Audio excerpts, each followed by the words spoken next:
Hello and welcome to UPSC Study Hub. Before we start our today's lecture, I am once again going to set my two disclaimers. First, that I am a Kashmiri. I am affected by the constitutional changes, but I will keep my prejudice, my viewpoints, and my ideologies aside, and this video is going to be an impartial one. Number first. Number second, these were political decisions taken by the government and the parliament. So we will not go into the correctness of these political decisions. We will leave it to the political class. Let history be the judge whether the changes were correct or incorrect. तो ये हम पहले भी बात कर चुके हैं article 370 जब हमने स्टार्ट किया था, तो आज भी मैंने इस बात को थोड़ा सा आपके सामने पेश किया। आज हम आर्टिकल 370 को करीबन यहाँ पे इख्तिताम करेंगे। आज जो इसका कंटेंट था वो बहुत सारा तो हमने कवर किया है, लेकिन अब थोड़ा सा जो रहा था वो आज इंशाल्लाह हम इसको भी क्लियर करेंगे, इसको भी कवर करेंगे। ठीक है, तो स्टार्ट करते हैं हम आज का लेक्चर। सर अभी तक हमने क्या पढ़ा, इसका थोड़ा सा हम रिकैप करेंगे। कल के वीडियो में हमने बोला था आपको कि आर्टिकल 370 कैसे, इसका बैकग्राउंड क्या है, कैसे वजूद में आया, फिर आर्टिकल 370 को कैसे एब्रोगेट किया जा सकता है, आर्टिकल 370 को यानी government of the JNK, how it became possible for the government of the India to enter into the Jammu and Kashmir state and to make laws therein. ये सब कुछ हमने कल के वीडियो में पढ़ा। ठीक है, तो हमने वहाँ पे आपको ये भी बताया that article 370 was just the tunnel due to which India could enter into the state of Jammu and Kashmir.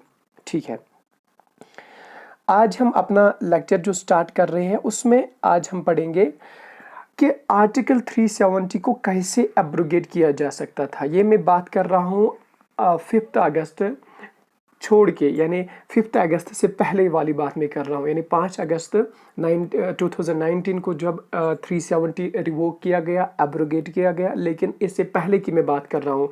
मैं बेसिकली हिस्ट्री पढ़ा रहा हूँ आपको। तो हम बात कर रहे हैं आज कि कैसे आर्टिकल 370 को एब्रोगेट किया जा सकता था, on what grounds article 370 abrogate किया जा सकता था। तो यहाँ पे हम बताना चाहेंगे अपने स्टूडेंट्स को, sir article 370 there was a easy way to abrogate but it was very difficult as well. हम दोनों पहलू यहाँ पे पढ़ेंगे कि इजी कैसे था और डिफिकल्ट कैसे था, रादर इम्पॉसिबल कैसे था। ठीक है, तो स्टार्ट करते हैं हम। सर आर्टिकल 370 को अगर एब्रोगेट करना था तो सिंपल सा एक प्रोसीजर था that president could have issue the order. President order issue करता कि आर्टिकल 370 को हम एब्रोगेट करेंगे। ठीक है, तो आर्टिकल 370 एब्रोगेट हो जाता। लेकिन प्रेसिडेंट ऑर्डर इशू करने के बाद ये ऑर्डर ये कहाँ जाता, constituent assembly of the JNK। ठीक है, तो constituent of assembly of the JNK इसको अपना वोट देती, इसको यस करती, तो आर्टिकल 370 को एब्रोगेट किया जा सकता था। ठीक है, लेकिन हमने कल के वीडियो में आपको बताया कि constituent assembly of JNK it was abolished.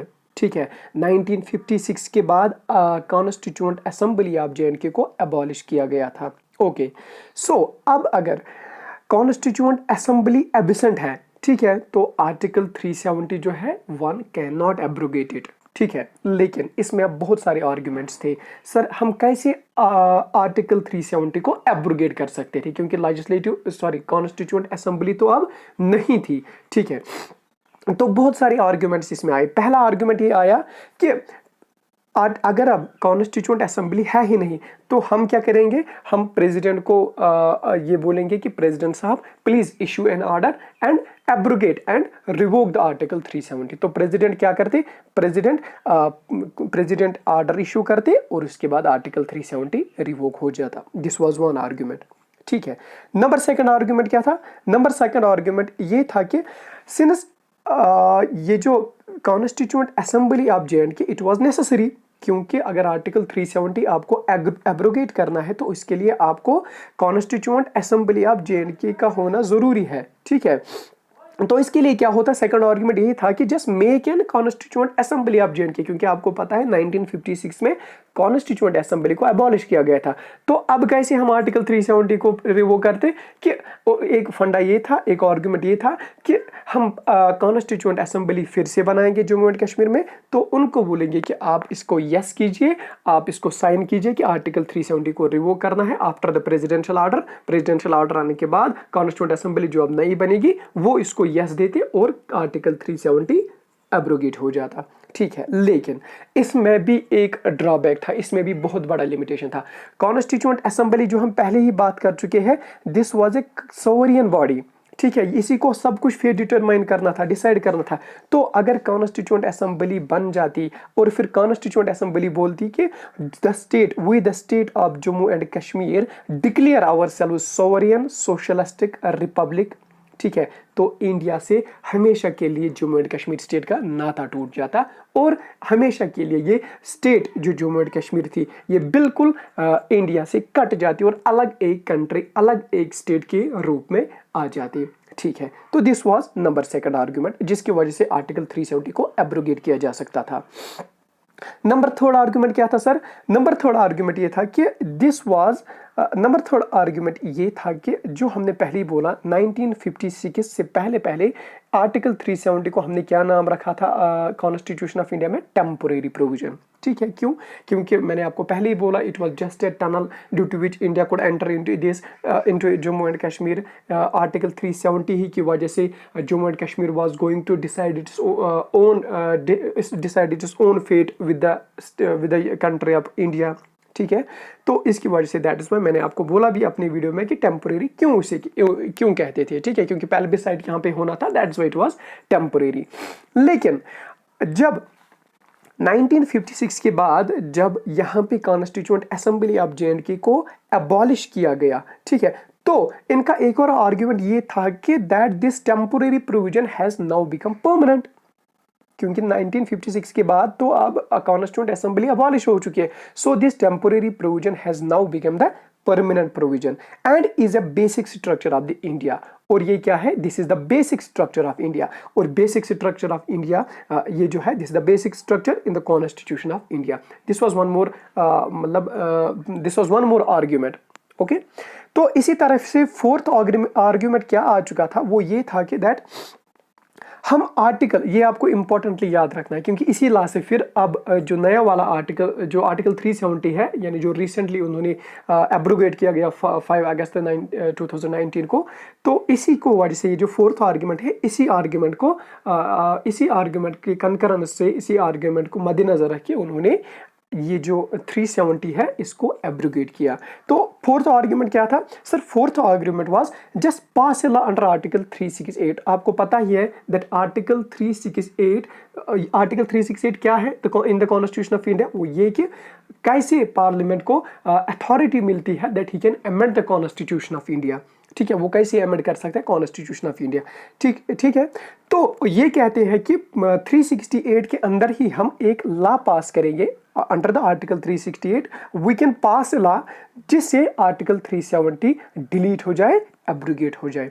ठीक है, but this was a silly argument. क्यों ये सिली आर्ग्यूमेंट माना जाता था तब? क्योंकि आर्टिकल 370 जो था, ये जो आर्टिकल 370 था, इट वाज इम्पॉसिबल एब्रोगेट करना, क्योंकि without the concurrence of the J and K government, without the concurrence of J and K government, जो आर्टिकल 370 में खुद भी लिखा है that you can not abrogate, you can not delete the article 370 without the concurrence of the legislative assembly, without the concurrence of the government of the Jammu and Kashmir. तो government of Jammu and Kashmir कभी यहाँ नहीं कहती इस चीज को, so it was impossible that you could have abrogate the article 370 and article 35 capital A.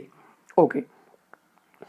सो यहाँ पे हमने देखा कि कौन से जितने से ये भी चार हम आर्ग्यूमेंट्स हमने पढ़े, ये मैं बात कर रहा हूँ बिल्कुल 5 अगस्त से पहले बात जो भी पेटिशंस सुप्रीम कोर्ट में जा चुकी थी इससे पहले कि आर्टिकल 370 आर्टिकल 35 कैपिटल ए को एब्रोगेट करो, डिलीट करो। ठीक है, तो इस टाइम ये आर्गुमेंट चल रहे थे, लेकिन हर बार ही क्या आ जाता था, एक ऑब्स्टैकल आ जाता था, that was the constituent assembly और that was the legislative assembly of the Jammu and Kashmir, जो कभी नहीं मानती इस चीज को कि they could permit it for the deletion of the article 370।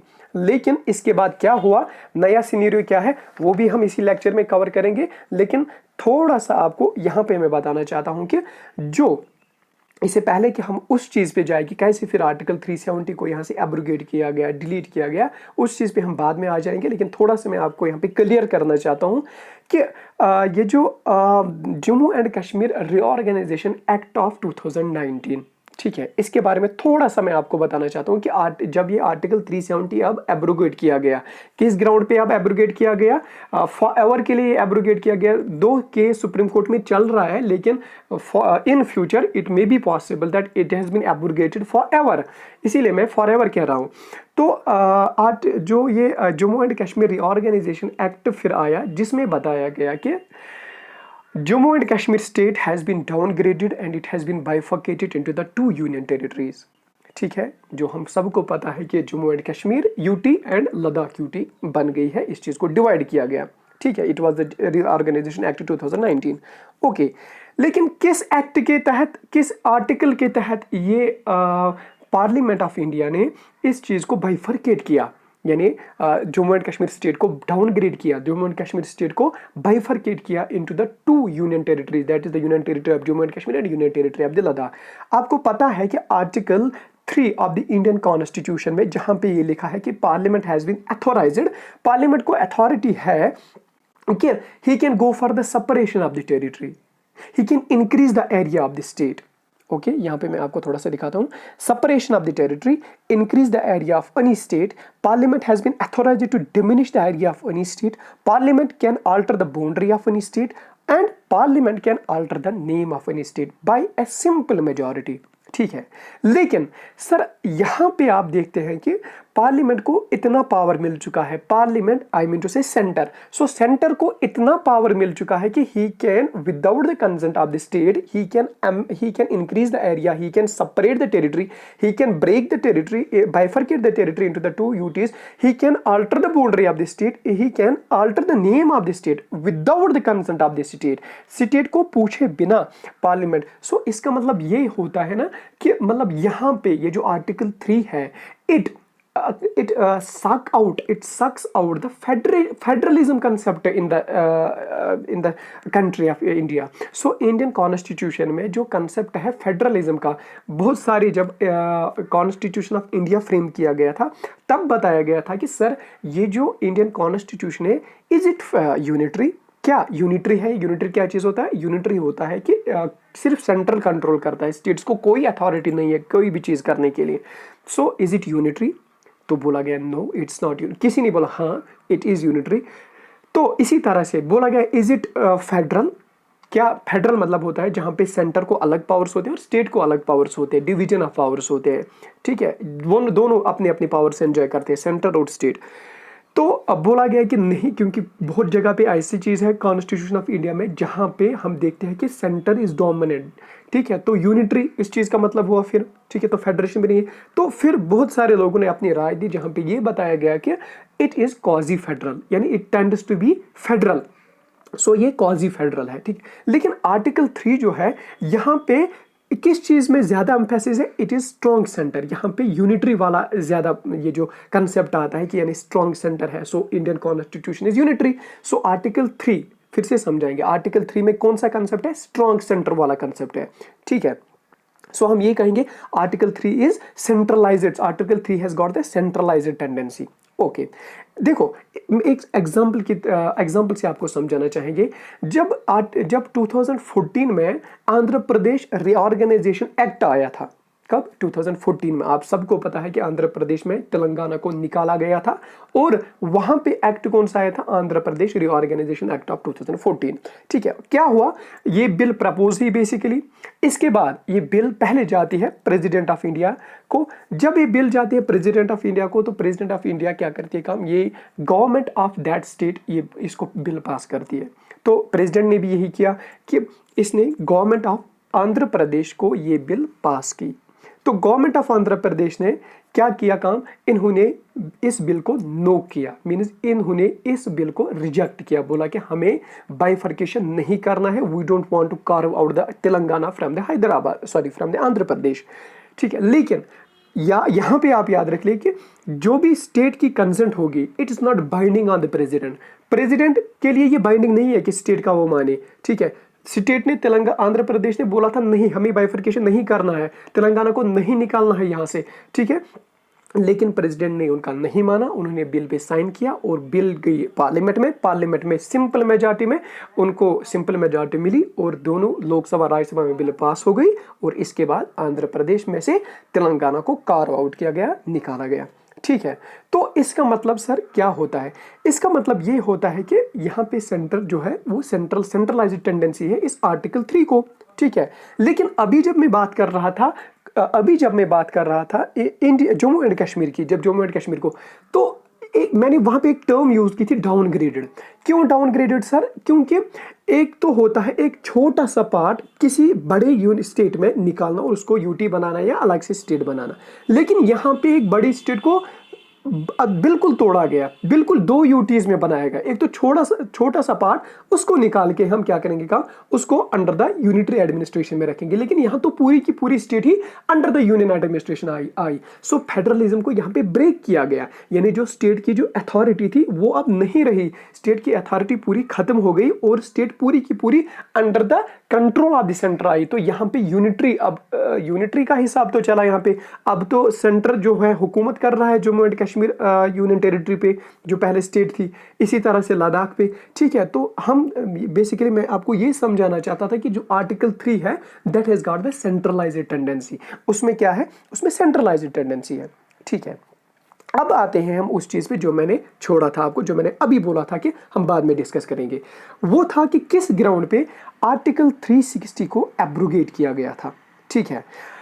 Article 360 को किस ग्राउंड पे सॉरी आर्टिकल नॉट 360, आर्टिकल 370 को किस ग्राउंड पे एब्रोगेट किया गया था, ये हम थोड़ा सा इसके बारे में डिस्कस करेंगे, इसका बैकग्राउंड देखेंगे हम। सिंस मैंने आपको बोला कि it was impossible that the Jammu and Kashmir legislature will give and consent, will give his assent that just break और just delete, just abrogate the article 370 and article 35 capital A. तो ये तो टोटली इम्पॉसिबल था, नामुमकिन था। लेकिन यहाँ पे उस टाइम जब आर्टिकल को एब्रोगेट किया गया तब बीजेपी और पीडीपी की यहाँ पे एक कोलिशन सरकार थी और इसके बाद यहाँ पे ये जो कॉन्स्टिट्यूशनल मशीनरी फेल हो गई, तो article under the article 356 under article 356 में कहा जाता है कि जब किसी स्टेट में कॉन्स्टिट्यूशन मशीनरी फेल हो जाती है तो वहां पे अथॉरिटी प्रेसिडेंट को मिलती है और प्रेसिडेंट क्या चीज करता है, प्रेसिडेंट फिर उस अथॉरिटी को